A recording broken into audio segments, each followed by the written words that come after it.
Para hoy preparamos un capítulo especial bajo el sugestivo y original título de Mitos, leyendas y demás incertidumbres. Esto incluye desde espantos hasta ciencia ficción en nuestra literatura. Y sí se escucha gemidos.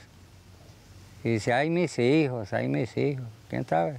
Yo creo que los espantos con tanto plomo que ha habido en el llano se han ido. No somos un programa paranormal, pero como en la Candelaria de Bogotá, además de obleas con cara de Mick Jagger, hay actividad paranormal, fuimos a buscar qué es lo que pasa y cómo se volvió un recorrido turístico.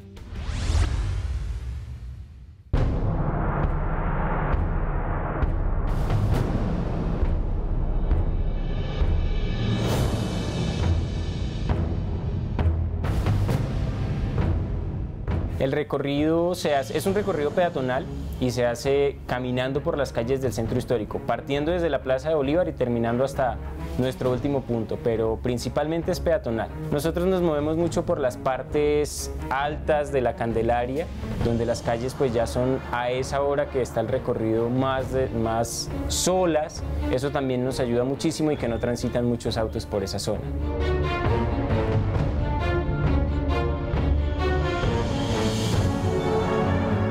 Los asistentes principalmente son jóvenes, un rango de edad de entre los 15 a los 26 años tal vez. Son quienes más se interesan por este recorrido. Nosotros también hacemos filtros en redes sociales sobre personas que siguen tipos de actividades paranormales o todo este tipo de cosas que son muy bizarras y extrañas para la gente.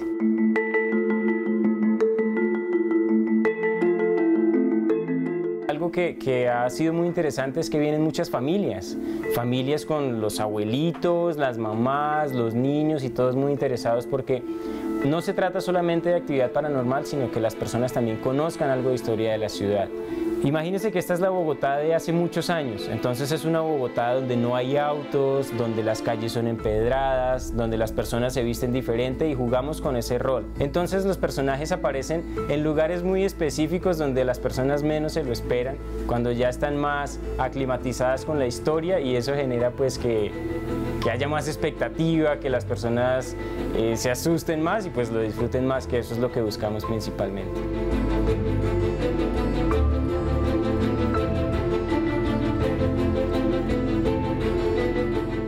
Lo que se busca es que las personas vean la Candelaria o el centro histórico de una manera diferente. Normalmente cuando uno viene al centro viene o a trabajar o a estudiar y pasa por casas del centro histórico que tal vez nunca se ha dado cuenta que sucede ahí, simplemente pasa, no sabe la historia que tiene. Más allá de que las personas conozcan algo de actividad paranormal, la idea es que las personas conozcan mucha historia que tiene el centro de la ciudad. El último virrey que tuvo la Nueva Granada, que se llamó Juan Sámano, en estas casas del centro histórico la mayoría de pisos son en tabla, entonces todavía se dice que se escuchan los pasos de este virrey caminando por su casa. Era un virrey muy pequeño de estatura, era muy grosero y caminaba cojo, entonces es muy fácil identificarlo cuando camina por su casa, por la última casa del virreinato.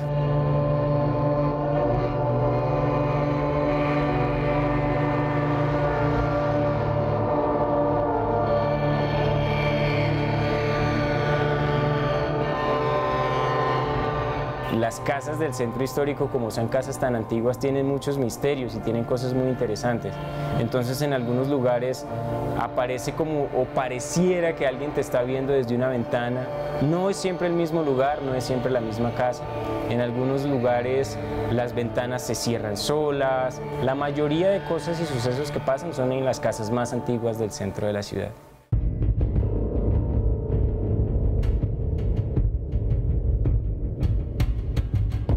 Lo ideal aquí es hacerles saber a las personas que el centro histórico no es un lugar peligroso, en principio, porque las personas le tienen mucho miedo al centro y más de noche. El centro histórico pues es una zona muy segura, está el Palacio Presidencial, están los edificios de gobierno y por donde nos movemos siempre encuentras personas y siempre encuentras seguridad por el camino, entonces eso es importante que la gente lo sepa, que es un recorrido súper seguro, tanto llegar como irse del lugar donde terminamos es muy seguro, no hay ningún problema para eso.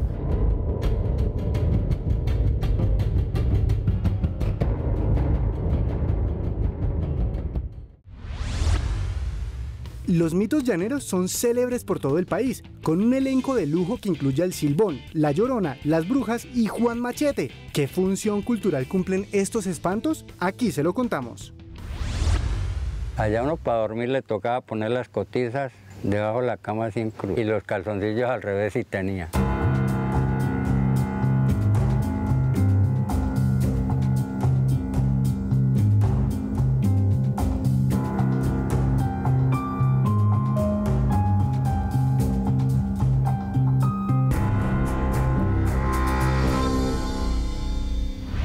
Puedo contar que me crié en Orocué y a las 6 de la tarde se iban a bañar 60 hombres que trabajaban en un campamento ahí de la granja. Se iban para el caño a bañarse y llegaban corriendo a las 7 de la noche sin la totuma ni el jabón, dejaban hasta los interiores para allá.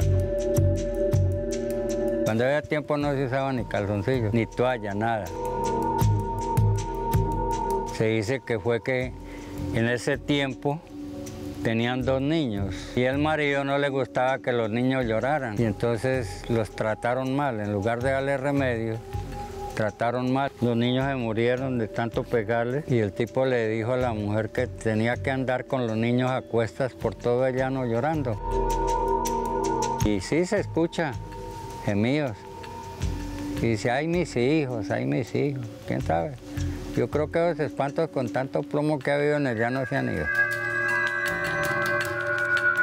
Tuve una experiencia en el año 2008, estaba cursando el año 10º y pues nos tocó cruzar un potrero pues para poder llegar como tal al destino que era el colegio. Íbamos 4 compañeros y cuando íbamos cruzando, yo puedo decir que en la sabana, empezamos a escuchar un silbido muy fuerte. Fue tan fuerte que los pelos se le ponían a uno de puntas y se escuchaba cerca. En realidad no supimos y miramos para todos lados qué era hasta que el compañero cayó en cuenta en la historia que le cuentan a uno los abuelos, los tíos, los papitos, y era el silbón. La historia narra que el tipo era borracho y el papá lo reprendió, entonces lo mató y le abrió el pecho y le sacó el corazón, el hígado, en el llano se llama la asadura. Y llegó a su casa. Al llegar a su casa, pues su madre le preguntó por su padre y resulta que él no dio respuesta. Entonces la maldición que le echaron era que debía andar por todo el llano con ese costal de huesos al hombro. Él relató, contó lo que sucedió, pues fue como tal expulsado de su casa y a él se le fue persiguiendo un perro, el cual le mordía los talones y el hermano le salpicaba ají en las heridas que iba dejando.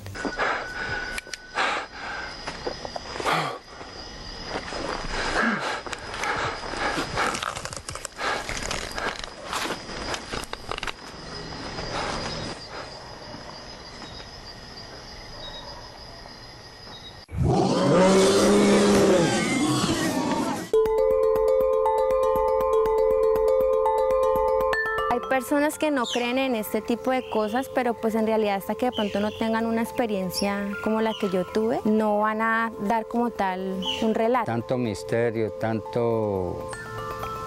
Eso viene de muchos años atrás. Los tesoros, que cuando hubo oro, bastante oro acá, que los españoles vinieron fue por el oro. Eso fue la conquista. Se llama ese pueblo Orocué por el oro y el cuero que llevaban de aquí, cuero de animales.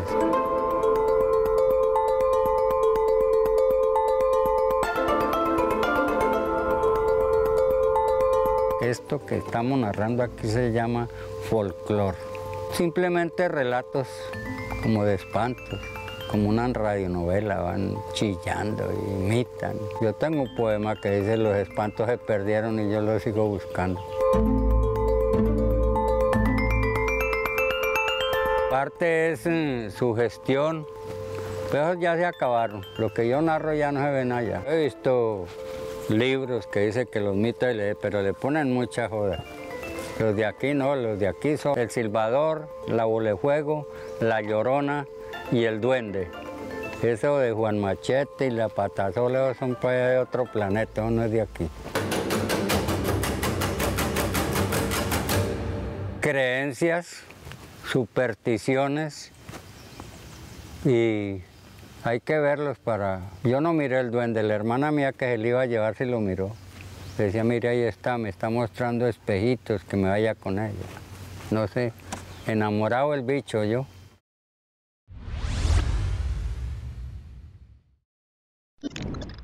Si yo no sé hacer lo que hacen los demás, ¿cómo voy a dirigir? Mucho antes de que en Colombia se hablara de cine independiente, aquí ya existía un cineasta que aterrorizaba al cine comercial y le metía miedo a los estrenos de Hollywood. Con películas como Funeral Siniestro o 27 horas con la muerte, Jairo Pinilla se volvió un mito del cine nacional, y por eso el siguiente bloque de Fractal está dedicado a su carrera.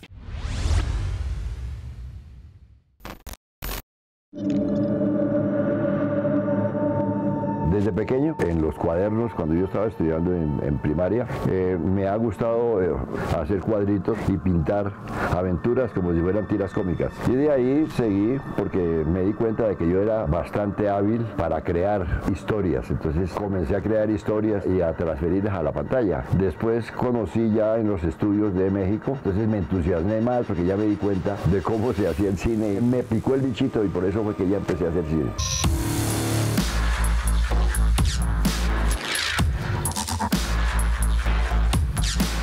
Jairo Pinilla ha sido un visionario, ha sido un mentor, una persona, así como ha sido desafiante en su propuesta cinematográfica, es delirante, pues porque realmente lo es, pero sí me parece que es una marca en la que Pinilla, más allá de ser clasificado dentro de un género cinematográfico, realmente sí que tiene una identidad. O sea, una película de Pinilla se sabe que es de él. Existe algo terrorífico en este lugar. Daría mi vida por saber qué es.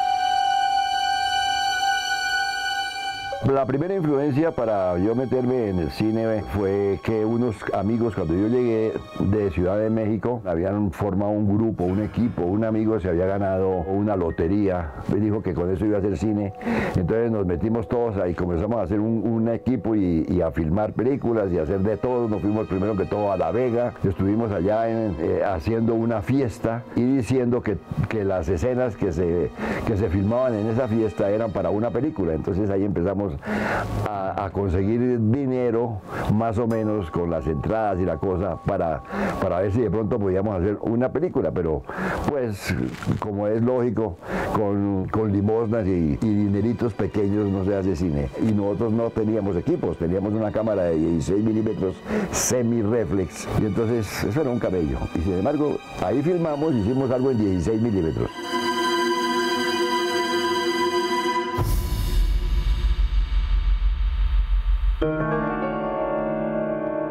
Yo primero que todo me incliné al género de suspenso, al de miedo, porque a mí me daba miedo, por ejemplo, ver un ataúd. Yo nunca pasaba por frente a una funeraria. Y yo cuando estaba pequeño me llevaron a un anfiteatro a mirar ahí a un tipo muerto en su cajón, todo blanco, todo acerado y de todo. Entonces esa imagen se me quedó grabada. En consecuencia, pues sí, yo le saqué el cuerpo a eso. Entonces, si a mí me daba miedo, yo dije, voy a hacer una película en el cual transmita el miedo que a mí me da. Entonces así fue. Fue cuando hice el guión para la película Funeral Siniestro. Y lo logré, pues como era la primera película y como no teníamos dinero, una de las causas por las cuales yo hago cine es por lo que no tenía dinero. Porque si yo hubiera tenido dinero, yo había pagado, como me dicen todos los directores colombianos, es que usted no sabe cómo se hace un corte de negativo. No, yo pago para que me lo hagan. Y oiga, y para hacerlo de la truca y lo de no, yo pago para que me lo hagan. El que hace cine es porque tiene y paga para que se lo hagan. En cambio a mí sí no, porque yo no tenía plata. Entonces a mí me tocó aprender a la brava, a cortar negativo, a hacer control de color y de luz en el laboratorio, a hacer el revelado, mejor dicho, yo sé hacer todo el cine. ¿Por qué? Aprendí porque no tengo plata.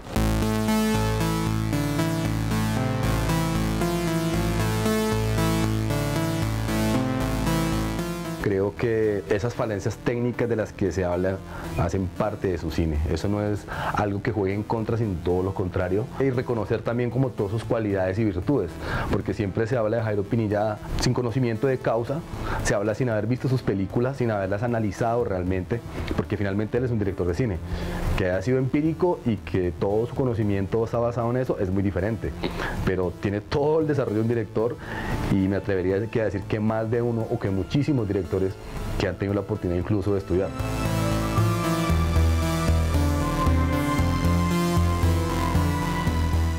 Realmente el cine que yo hice es muy realista, es muy de verdad. Pongo el ejemplo de lo de las balas, que allí tocaba un tipo con una ametralladora de verdad, echando balas, y tocaba trabajar con una culebra, con 2 culebras, que nos tocó hacer con 2 cascabeles, pero trabajar de verdad, o sea, mucho realismo. Y por eso posiblemente las películas tomaron como un ejemplo de producción de cine de ese estilo.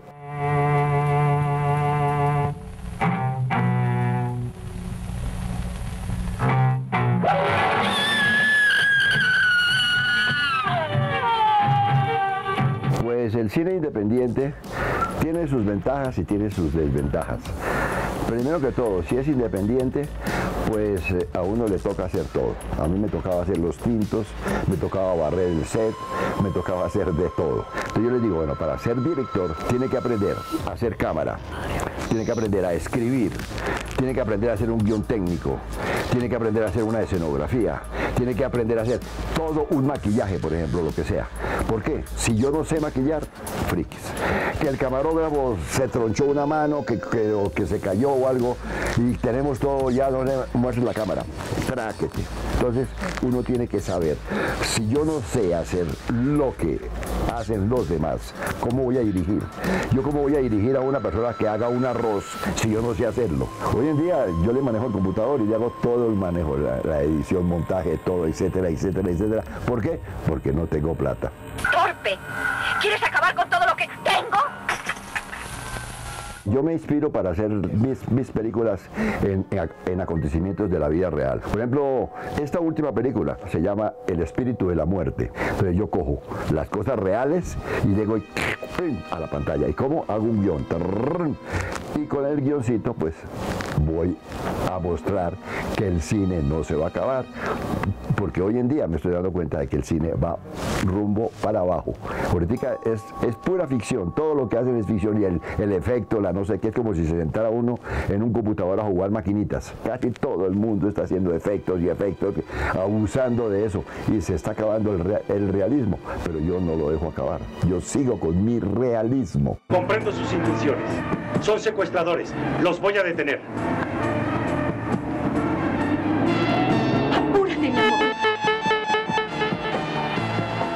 Realmente, pues como todas las atmósferas y todo lo que ha construido Jairo Pinilla, siempre ha podido brindarle realmente pues al cine como tal colombiano pues un desarrollo de alguna manera. Eso es lo que él trata de transmitir. Si ustedes se dan cuenta, el cine de Pinilla no es violento, no es gore, no está lleno de sangre, realmente retrata otras cosas, y yo me atrevería a decir que realmente el universo de Pinilla está más orientado en general al cine fantástico, más que donde dentro del suspenso incluso puede hacer parte, pero pues eso hace parte del universo del cine de Jairo Pinilla.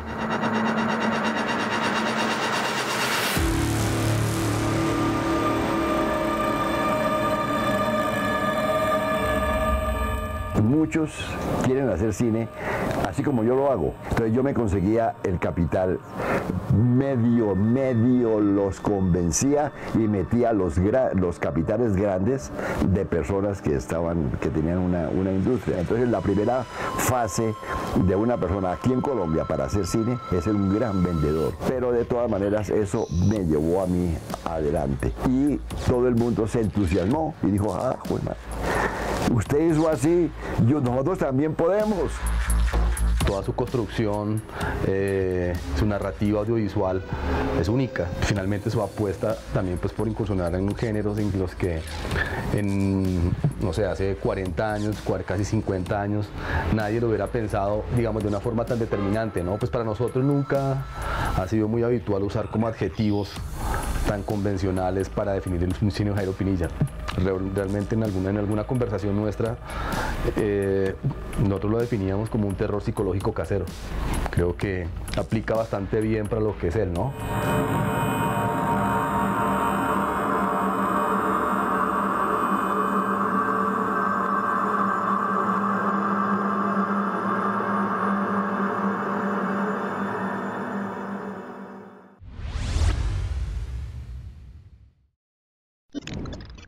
las pocas noticias que se tienen sobre Gregorio Vázquez y su familia provienen de las historias que se escribieron en el siglo XIX. Esta noche estamos hablando de mitos, leyendas e incertidumbres, y uno de los casos que mejor ilustra esto es el de la hija de Gregorio Vázquez de Arce y Ceballos. ¿Quién fue este artista? ¿Y de dónde viene el mito de que fue su hija quien en realidad pintó su famosa obra? Desde el siglo XIX se creó la leyenda que las hijas de los pintores participaban en los talleres con sus padres. Uno de esos casos es la hija de Gregorio Vázquez, uno de los pintores coloniales más reconocidos en la Nueva Granada.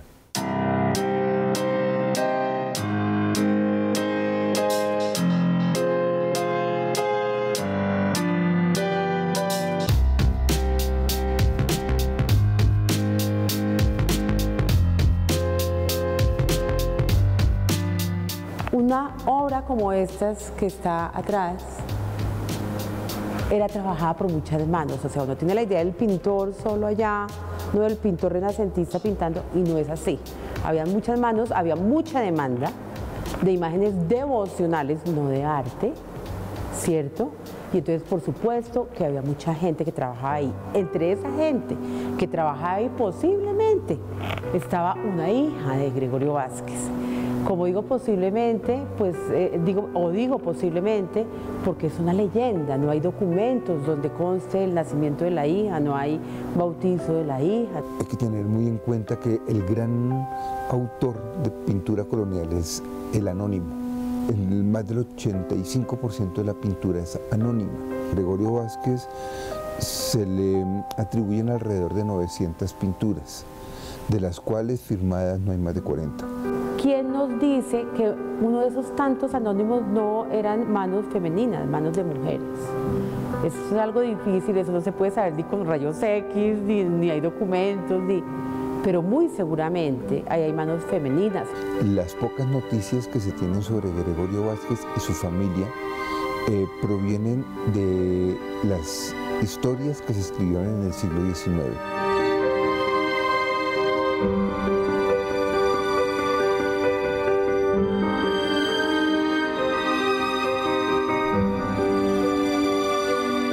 Gregorio Vázquez, como Miguel de Santiago en Quito o muchos otros pintores, no fueron personajes públicos reconocidos en su época.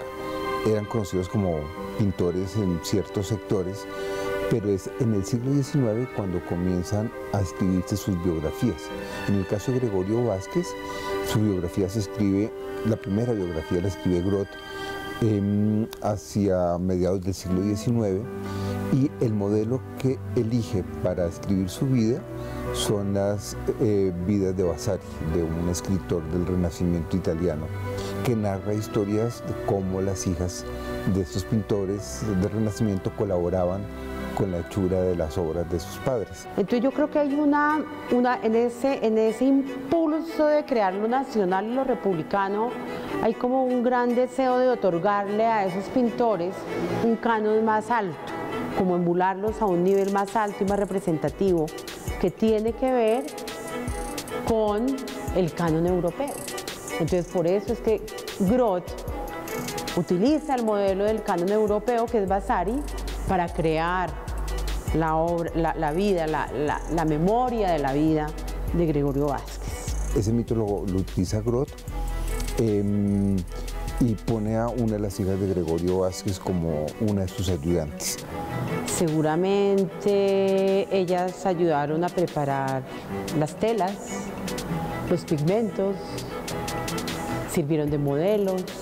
Más que sea verdad o mentira, tiene que ver con modelos de vidas europeas, de vidas de pintores europeos, en donde los talleres tenían un carácter familiar.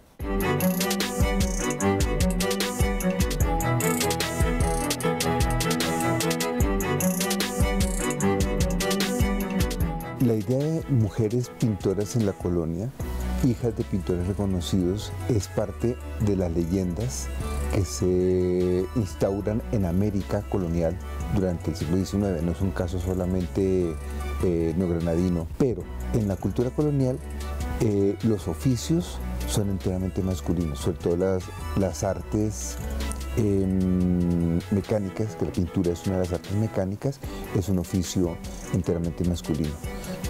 Es posible que haya alguna participación de negros o mestizos o de algún otro grupo, pero la participación de mujeres en este tipo de trabajos es muy difícil y es posible que nunca haya ocurrido. El Museo Colonial es como el final, como la institucionalización de esa creación del mito que empieza a consolidar Grota a mediados del 19, recogiendo pues las crónicas y lo que se había escrito en el 18 sobre Gregorio Vázquez.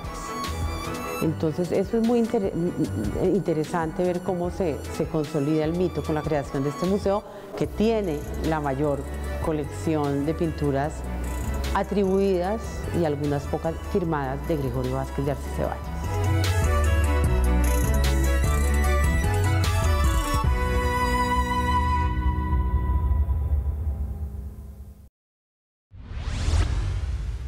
La siguiente infografía que preparamos develará uno de los mitos más viejos que hay en Colombia en materia de política. ¿Es cierto que algún día tuvimos un presidente afrodescendiente?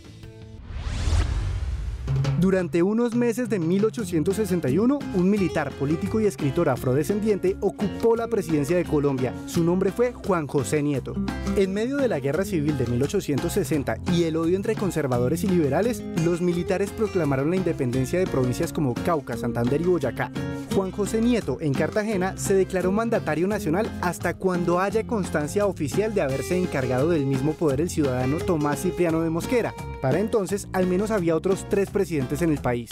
Ese mandato, limitado en tiempo y territorio, se borró cuando le blanquearon la piel a Nieto en la galería de retratos de la presidencia. Pero la memoria de Juan José Nieto dirá mucho si lo mostramos como un líder social hecho al margen de los poderes tradicionales, como un hijo de esclavos que gobernó al principal puerto esclavista del continente, que firmó la abolición de la esclavitud en ese mismo sitio y que fue autor de una obra literaria olvidada. Más que la de un presidente negro, la historia de Juan José Nieto vale la pena ser rescatada para entender el origen del racismo y la violencia en Colombia.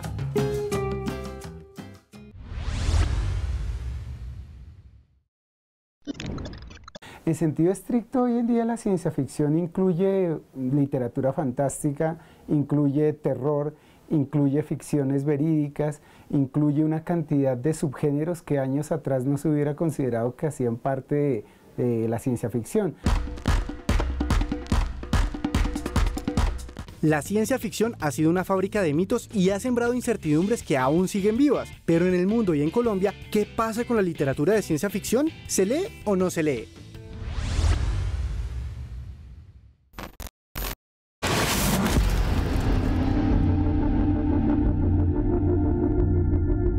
Literatura de ciencia ficción se entiende un tipo de literatura no realista, pero sí que es muy plausible a partir de algunos conocimientos, pueden ser científicos, filosóficos. ¿Es usted anarquista, señor? Así es.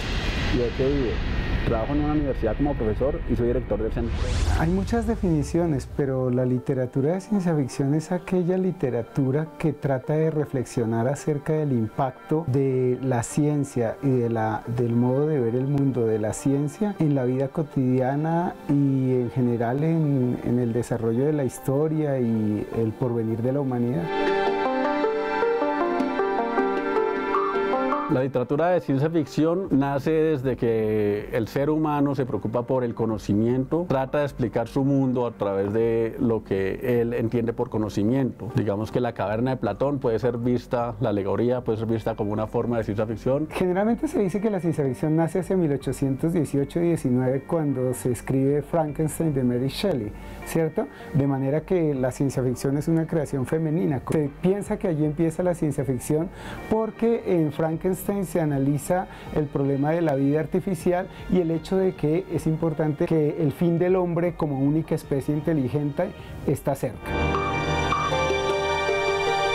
La ciencia ficción que entendemos como posmoderna, a través del cuestionamiento de la ciencia que nosotros entendemos como proyecto tecnocientífico occidental, viene desde H.G. Wells. La ciencia ficción ha tenido muchos cambios. La primera es el hecho de que, digamos, cuando irrumpe con fuerza, era sobre todo un género popular en Estados Unidos a comienzos del siglo XX. Se ha dicho que a partir de los años 60 la ciencia ficción no solamente trató de ciencia y técnica, sino que empezó a tratar de filosofía, metafísica y teología. Se volvió adulta, se volvió más compleja. Ya nuestras explicaciones del mundo son mucho más amplias. Los mismos cuestionamientos sobre qué es la realidad se transforma a partir del conocimiento de la física. Las relaciones del mundo no son las que nosotros vemos por los sentidos inmediatos, sino que existe todo un mundo, toda una teoría científica que hace de este universo algo totalmente extraordinario, casi incomprensible.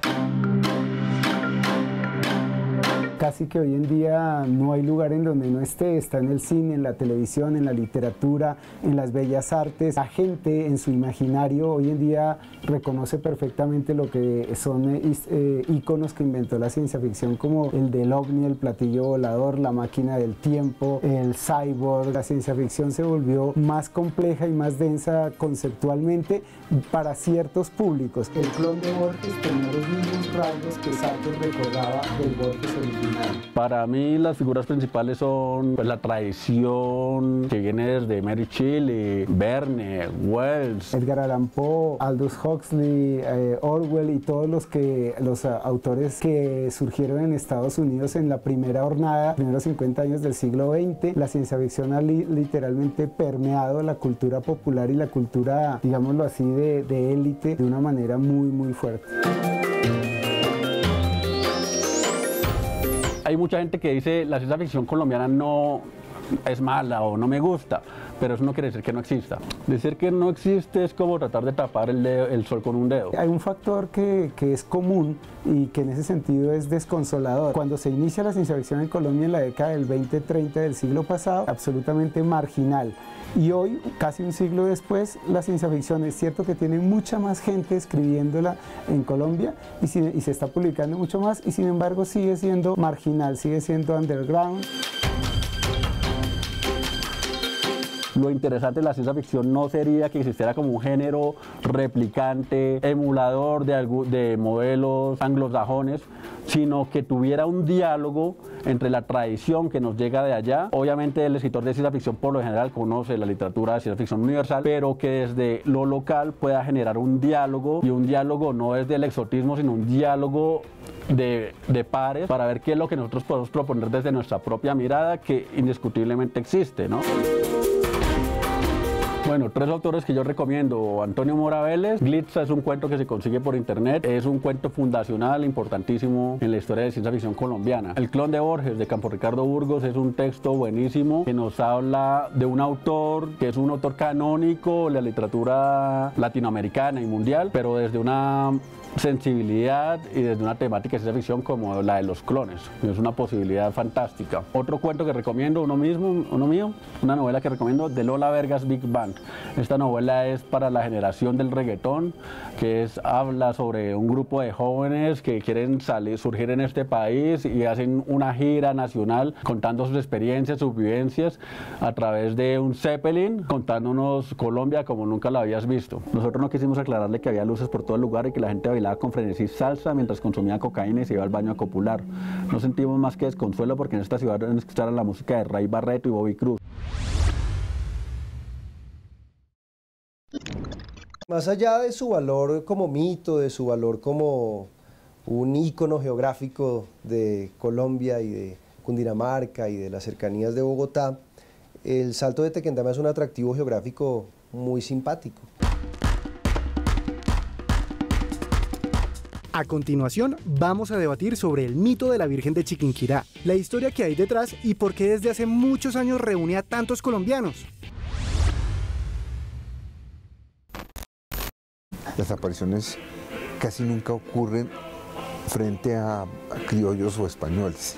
El primero en darse cuenta es un niño indígena y con la mamá que era indígena.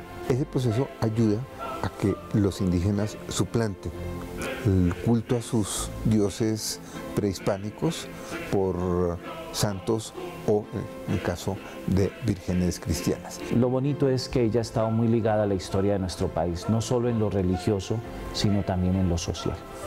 Y en América va a ser fenómeno fundamental la aparición de la Virgen.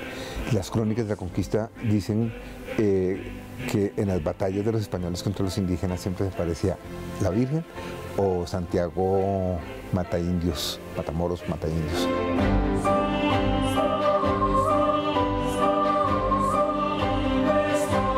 La Virgen de Chiquinquirá pues se ha convertido en un motivo de peregrinación y de romería y de visita también de carácter turístico para el municipio, lo cual pues favorece, digámoslo así, desde una perspectiva un tanto civil, la economía del municipio. Desde muy temprano, desde la década de 1530, se comienzan a dar las apariciones, teniendo en cuenta que en Europa no son tan frecuentes las apariciones, sobre todo en los siglos de la Baja Edad Media, o sea, el siglo XIII, el siglo XV. Cuando comienzan los procesos de evangelización en América y de manera especial aquí en Colombia, pues una de las formas de catequizar a los indígenas, ya que no había un conocimiento del idioma, fue a través de las imágenes. Caso bien conocido es la Virgen de Guadalupe, que ha sido muy estudiado, la forma como se suplanta el culto a la diosa Tonatzin en el monte del Tepeyac, donde va a aparecer, donde va a suceder la aparición de la Virgen de Guadalupe. Algo similar vino a ocurrir con la Virgen de Chiquinquirá, que no es una Virgen aparecida, pero sí renovada, o sea, tiene la condición de milagro. Y en su momento los dominicos que estaban en Tunja piden que se pinte una imagen de la Virgen del Rosario. Estamos hablando de que esto es hacia 1560 aproximadamente. La imagen es pintada por Alonso de Narváez, pero cuando los dominicos se van a evangelizar a otros lados, la imagen queda en el abandono, la traen aquí a este pueblito que se llama Sutamarchán, la dejan abandonada y la imagen con el tiempo se rompe. Hacia 1580 llega a nuestras tierras pues otra, digámoslo así, temporada de visitantes españoles, entre los cuales pues está María Ramos. La recupera María Ramos hasta que finalmente un 26 de diciembre de 1586 la imagen por sí sola se renueva. Adaptan esa identificación de la madre con la madre de la tierra. Esto hace que los indígenas acepten la figura, la reinterpreten, y ahí es donde tenemos el contexto de la aparición de la Virgen de Chiquinquirá, la Virgen de Coromoto, la Virgen de Guadalupe.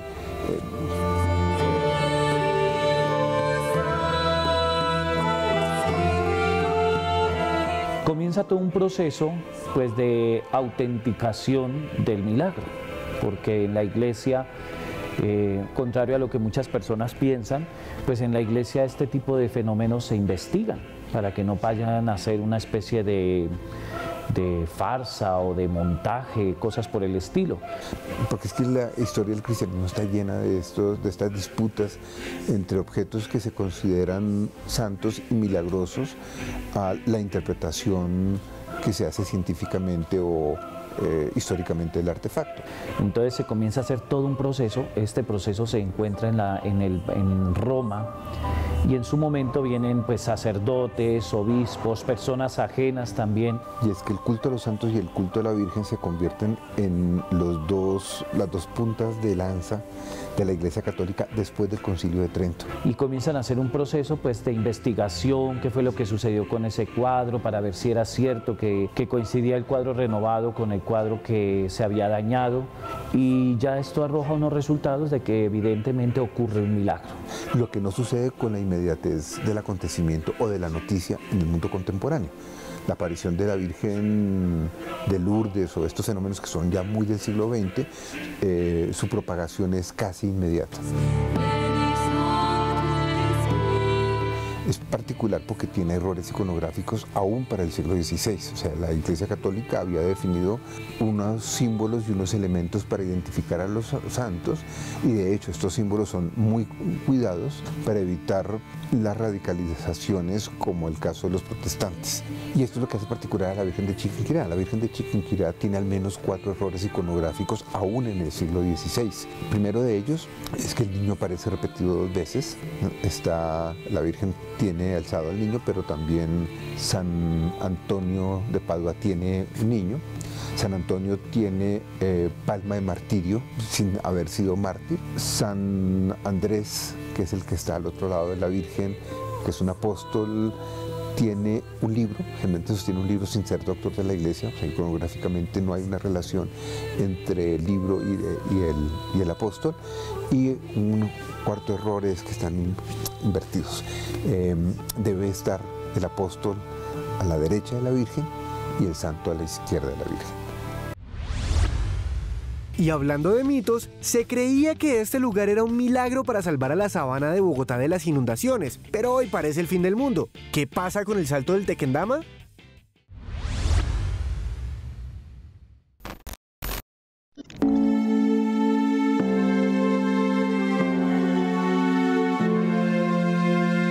La importancia ancestral de nuestro Salto de Tequendama viene desde la era de nuestros antepasados indígenas, específicamente el pueblo muisca que habitó este sector, consideraba el territorio como una tierra sagrada. Era un territorio sagrado para ellos, como tal lo consideraron, como tal lo veneraron, y evidentemente asimismo se manifestó durante muchos siglos, durante muchas centurias, incluso hasta la llegada de los españoles, que son los que vienen ya a través de sus escritos a contarnos cómo lo veneraban ellos.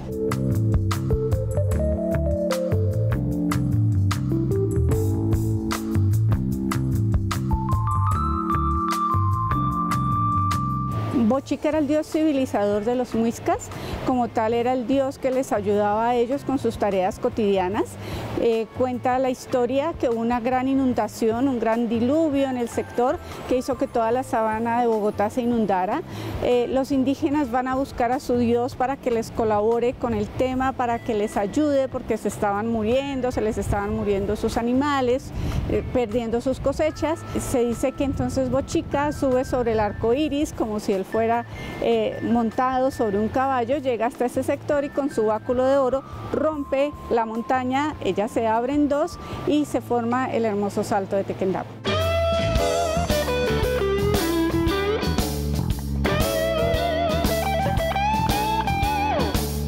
Más allá de su valor como mito, de su valor como un ícono geográfico de Colombia y de Cundinamarca y de las cercanías de Bogotá, el Salto de Tequendama es un atractivo geográfico muy simpático. En su mejor momento, que ya está bastante lejano, pues era una caída impresionante de agua, y eso pues lo hacía un destino infaltable al que se llevaron a muchísimos personajes célebres. El primer referente de Colombia en el exterior es el Salto de Tequendama. Durante centurias el Salto de Tequendama fue considerado el lugar turístico por excelencia del país. Es así como desde el siglo XVII Lucas Fernández de Piedrahita empieza a relatar los viajes y las experiencias que había alrededor del Salto de Tequendama, los cuales se vienen a, digamos, a profundizar en el siglo XVIII y siglo XIX con visitantes tan ilustres como Alexander von Humboldt, quien viene a visitar este lugar el 26 de agosto del año 1801, sale a contar lo que encontró acá y empieza como toda esa tendencia de los viajeros a venir al Salto de Tequendama a conocerlo.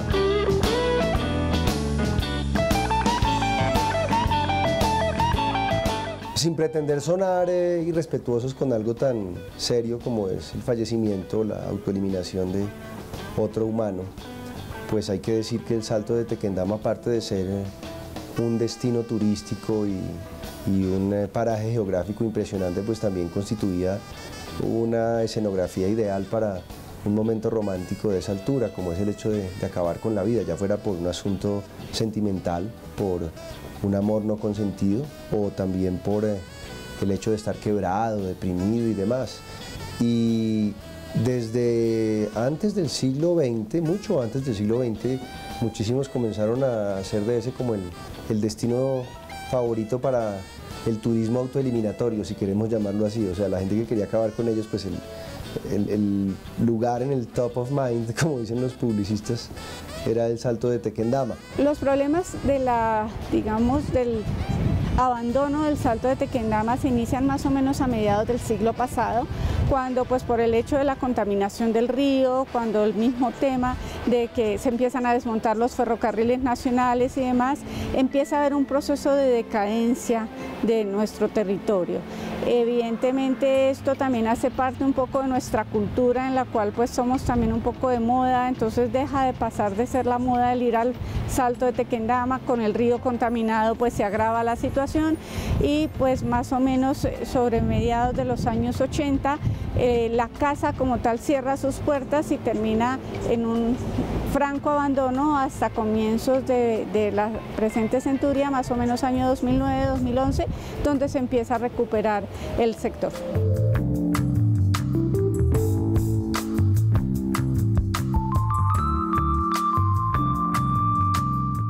De todas maneras, ese es un monumento que está muy vinculado a muchas cosas de nuestra historia.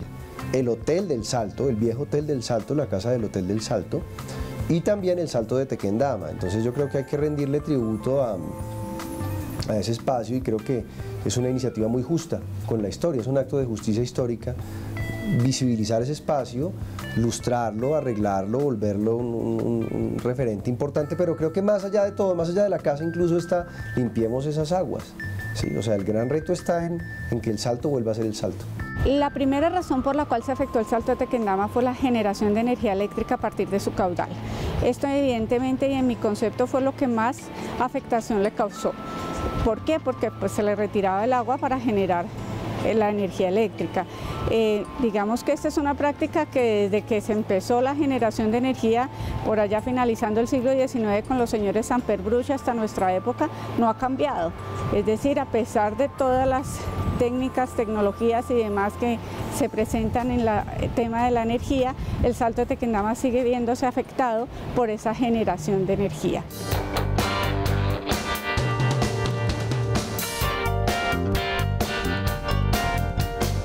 De alguna forma no sabemos en este momento por qué durante tantas décadas el Salto de Tequendama ha sido ignorado por muchas de nuestras entidades territoriales.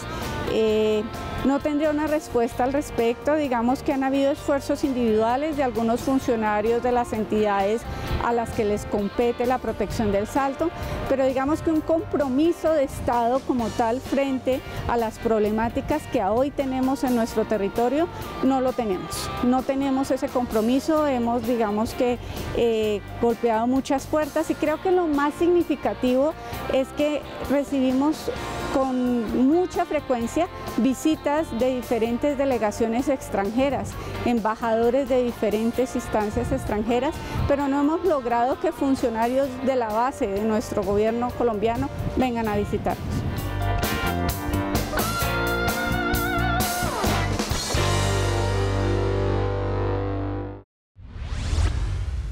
Nos vamos, pero no olviden que en canal13.com.co pueden ver de nuevo este episodio y que en redes nos encuentran como Canal 13 Co. ¡Que descansen!